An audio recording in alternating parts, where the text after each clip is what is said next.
σας. Ξέρετε ποιο είναι το παλαιότερο σχολείο της Ρόδου? Είναι το σχολείο μας, η αστική κεντρική σχολή Ρόδου. Η ιστορία της ξεκινάει τότε, όταν το 1832 ο Μητροπολίτης Παΐσιος Καμπάνης ίδρυσε μια αλληλοδιδακτική σχολή. Δάσκαλας τότε ήταν ο Μιχαήλ, που δίδαξε και περισσότερα από 40 χρόνια. Και μάλιστα εκείνη την εποχή στο σχολείο φοιτούσαν και λίγα κορίτσια, γιατί δεν υπήρχε ακόμη παρθεναγωγείο. Αργότερα έγιναν πολλές προσπάθειες για να κατασκευαστεί νέο κτίριο, γιατί το παλιό είχε καταστραφεί από σεισμούς. Έτσι ο Μητροπολίτης Συνέσιος ξεκίνησε την ανέγερση νέου σχολείου το 1871.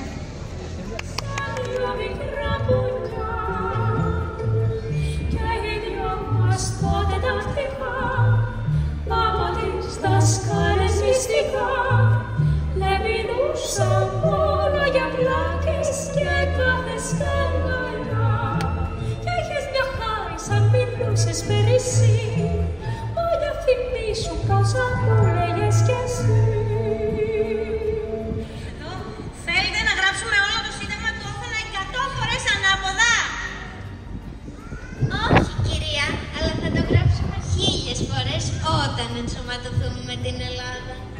Όταν ενσωματωθούμε, παιδί μου, μακάρι, θα δούμε τι θα κάνουμε. Τώρα όμως, σήμερα, γιορτάζουμε κάτι πάρα πολύ σημαντικό. Ξέρετε τι γιορτάζουμε σήμερα? Επειδή θα σχολάσουμε νωρίς. Κάτι τέτοιο το περίμενα. Όχι, δεν είναι επειδή θα σχολάσουμε νωρίς. Το σχολείο μας, η αστική σχολή, γιορτάζει 1 χρόνο λειτουργία. Μετά από αυτή τη χρονιά, να ξέρετε, σε αυτό το σχολείο θα έρθουν γενιές και γενιές παιδιών.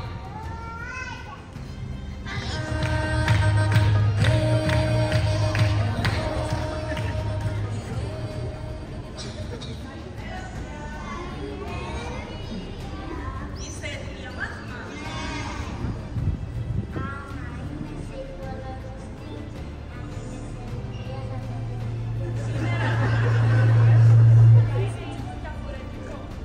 Ξέρετε ότι το σχολείο μας γίνεται 150 χρονών?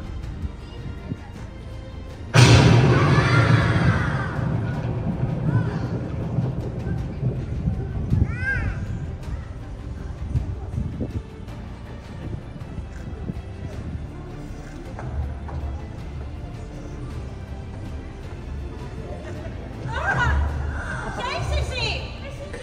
Εγώ εδώ είμαι δασκάλα στην αστική. Και εγώ είμαι δασκάλα στην αστική. Εμείς έχουμε γιορτή σήμερα, γιορτάζουμε 1 χρόνο λειτουργίας της αστικής σχολής. Μα εμείς γιορτάζουμε τα 150 χρόνια αστικής σχολής. Ο Πάπης Καζούλης, ο Ισμαήλ ο Κιμπής από την Αίγυπτο, ο Νικόλας Καζούλης και ο πρίγκιπας Υψηλάκης. Το νέο σχολείο εγκαινιάστηκε το 1874. Ήταν μεγάλο, εντυπωσιακό, με 2 ορόφες, μεγάλο διάδρομο και έσωσε για όλα τα μαθήματα. Από εκείνη τη χρονιά άρχισε μια νέα εποχή. Οι πρώτοι δάσκαλοι ήταν ο Κωνσταντίνος Καλίας και ο Παναγιώτης Βενετοκλής. 1 χρόνο αργότερα δίδασκαν 4 δάσκαλοι και φοιτούσαν 200 μαθητές.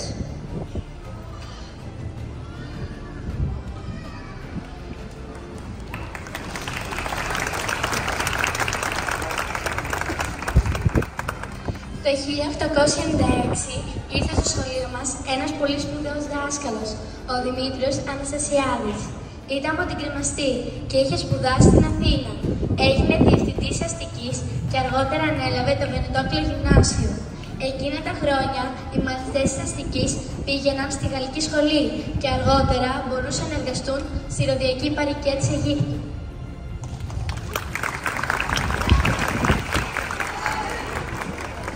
Και τα κορίτσια μας προόδευσαν. Το 1874 λειτουργούσε και παρθεναγωγείο, δίπλα στην αστική σχολή με δάσκαλα και δασκάλα. Αργότερα ιδρύθηκε και το Καζούλιον Παρθεναγωγείο. Όλα τα σχολεία ήταν κοντά στη Μητρόπολη. Η αστική, το Παρθεναγωγείο και το Βενετόκλειο, σαν ένα τρίγωνο της γνώσης.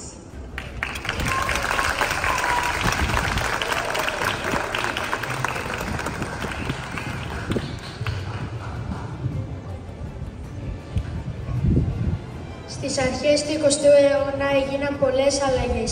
Το 1905 στην αστική σχολή ιδρύθηκε ο Αθλητικός Σύλλογος Διαγόρας από τον Δημήτριο Αναστασιάδη.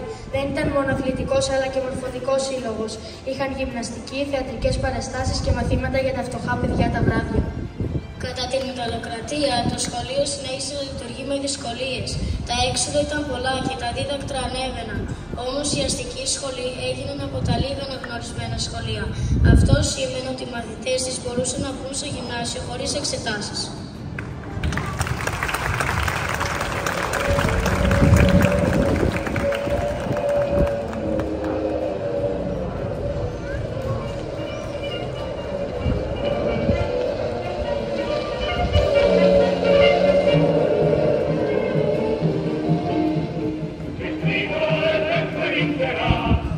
Η ελληνική γλώσσα και η κουλτούρα είναι πολύ σημαντικές και δεν πρέπει να τις ξεχνάμε ποτέ. Όπως και η γνώση άλλων γλωσσών μπορεί να μας βοηθήσει να καταλάβουμε τους άλλους λαούς καλύτερα. Η αστική, το σχολείο μας, είναι κέντρο τέχνης, πολιτισμού και καταφύγιο για όλα τα παιδιά. Να το θυμάστε αυτό.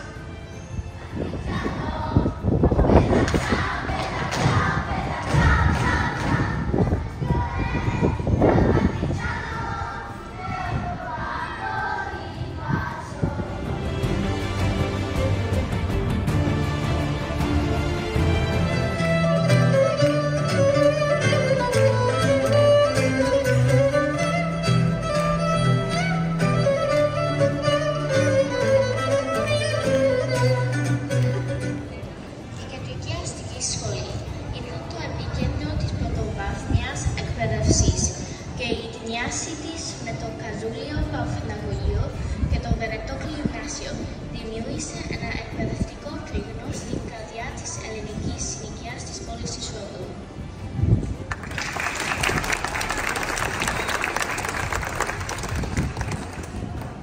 Το 1915 μέχρι το 1917 εμπόδιος παιδείας ήταν ο Γερμανός Πανηγύρης, παλιός δάσκαλος της αστικής.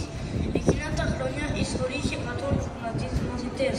Και ξέρετε τι άλλο, το 1915 ο διευθυντής Εμμανουήλ Καραπύχης ίδρυσε τη γνωστή εφημερίδα Ροδιακή. Ακόμα κυκλοφορεί.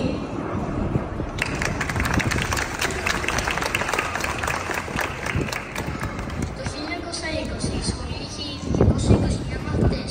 Ο επόπτης Παναγιώτης Σταθερός μαζί με τον διευθυντή Νικόλο Παπαθανασίου και τους δασκάλους Γεωργίου Αποστόλου, Πιεζαδόρα και Μουράκη κράτησαν και διατήρησαν υψηλό το γνωστικό και μορφωτικό επίπεδο.